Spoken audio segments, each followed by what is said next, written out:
ಮಕ್ಕಳ ದಿನಾಚರಣೆಯ ಪ್ರಯುಕ್ತ ಮಕ್ಕಳಿಗಾಗಿ ಒಂದು ಕವನ ವಾಚನವನ್ನು ಮಾಡ್ತೀನಿ. ಚುಕ್ಕಿ ಚಂದ್ರಮ ಅನ್ನುವಂತಹ ಕವನ ಸಂಕಲನದಿಂದ ಈ ಒಂದು ಕವನವನ್ನು ಆರಿಸಲಾಗಿದೆ. ಶೀರ್ಷಿಕೆ ಮುದ್ದು ಮಕ್ಕಳು ಅಂತ ಹೇಳಿ. ಆನಂದವಾಗಿ ಬಾಳಿರಿ, ಆದರ್ಶ ಮಕ್ಕಳಾಗಿರಿ, ದೇಶ ಸೇವೆಗೆಂದು ಬದುಕಿರಿ, ದೇಶಕ್ಕಾಗಿ ಮುಡಿಪಾಗಿರಿ.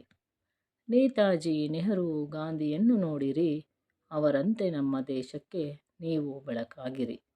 ವೀರ ಪತಾಕೆ ಹಾರಿಸಿರಿ, ವೀರ ಕಲಿಗಳಾಗಿರಿ, ಗರ್ಜಿಸಿ ಶತ್ರು ಪಡೆಯ ಉರುಳಿಸಿ, ಚುಚ್ಚುವ ಮುಳ್ಳಾಗದೆ ಪರಿಮಳ ಭರಿತ ಹೂವಾಗಿರಿ, ಭಾರತಾಂಬೆಯ ಕಣ್ಣೊರೆಸುವ ಮಕ್ಕಳಾಗಿರಿ. ಎತ್ತರಕ್ಕೆ ಬೆಳೆಯಿರಿ, ಉತ್ತುಂಗದ ಶಿಖರವನ್ನೇರಿರಿ, ಆಡಿರಿ ಹಾಡಿರಿ, ವೀರ ಕಹಳೆಯನ್ನೂದಿರಿ, ಸಹಿಸಿರಿ ಸಾಧಿಸಿರಿ, ಸ್ವಾಭಿಮಾನಿಗಳಾಗಿರಿ, ನಮ್ಮ ನಾಡು ನುಡಿ ನೆಲವೆಂಬ ದೇಶಾಭಿಮಾನಿಗಳಾಗಿರಿ.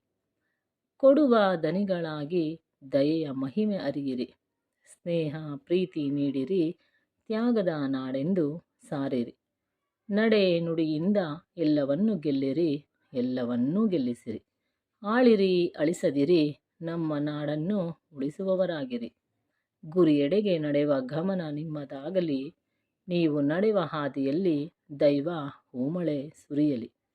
ಮಾಣಿಕ್ಯದ ದೀಪ್ತಿಯಂತಾಗಿರಿ, ಮುದ್ದು ಮಕ್ಕಳಾಗಿರಿ, ಜಯ ವಿಜಯದ ಸರಮಾಲೆಗಳು ಸದಾ ನಿಮ್ಮ ಮುಡಿಗೇರಲಿ, ಜಯ ವಿಜಯದ ಸರಮಾಲೆಗಳು ಸದಾ ನಿಮ್ಮ ಮುಡಿಗೇರಲಿ. ಎಲ್ಲರಿಗೂ ಕೂಡ ಮಕ್ಕಳ ದಿನಾಚರಣೆಯ ಶುಭಾಶಯಗಳು.